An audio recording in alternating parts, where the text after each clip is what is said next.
আমি এই মুহূর্তে দাঁড়িয়ে আছি কলকাতা শিল্পাঞ্চল শহরতলির জওহরলাল নেহরু রোডের ঠিক ওপরেই। টাটা সেন্টার এবং জীবন সুধার ঠিক মাঝে অবস্থিত দ্য 42, যা পূর্ব ভারতের সবচাইতে সুউচ্চ বিল্ডিং, যার নাম এই দ্য 42। এটাই সেই বিল্ডিং জওহরলাল নেহরু রোডের ঠিক ওপরেই অবস্থিত, যেটি পূর্ব ভারতের মগধ রাজ্য, বর্তমান বিহার রাজ্যের উত্তরে অবস্থিত দারভাঙ্গা মহারাজার অধীনে ছিল এই বিশাল সম্পত্তি।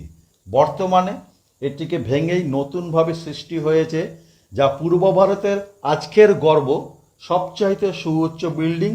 সিকিউরিটির কারণেই আমি সামনে গিয়ে ভিডিও করতে পারিনি, যেটি তাদের এখতিয়ারের আমার বাইরে ছিল। আমি বাইরের থেকে চেষ্টা করছি দেখানোর, বাইরে থেকে দ্য 42 বিল্ডিংটি দেখানোর চেষ্টা করছি।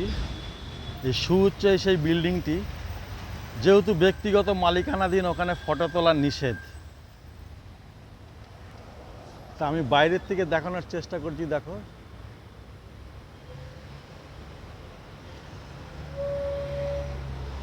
পঁয়ষট্টি তলা, প্রায় 270 মিটার উচ্চতায় অবস্থিত এই জওহরলাল নেহরু রোডের উপরেই সুউচ্চ এই দ্য 42 বিল্ডিংটি, যেটি দারভাঙ্গা মহারাজার এক সময়ের অধীনে ছিল। আজ এটাকে ভেঙে 2010 সালে কর্মকাণ্ডযোগ্য শুরু হয়, এটি শেষ হয় 2019 সালে। এই হচ্ছে টাটা স্টিলের টাটা সেন্টার।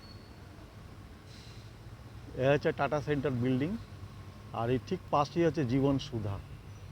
এই হচ্ছে জীবন সুধা বিল্ডিং। দুটি বিল্ডিংয়ের মাঝেই অবস্থিত এই দ্য 42, আজকের পূর্ব ভারতের সবচাইতে উঁচু বিল্ডিং দ্য 42।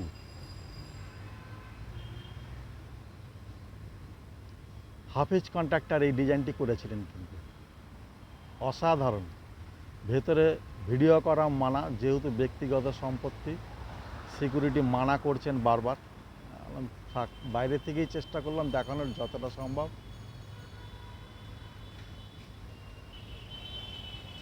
ঠিক আছে, ভালো লাগলে খুশি হব।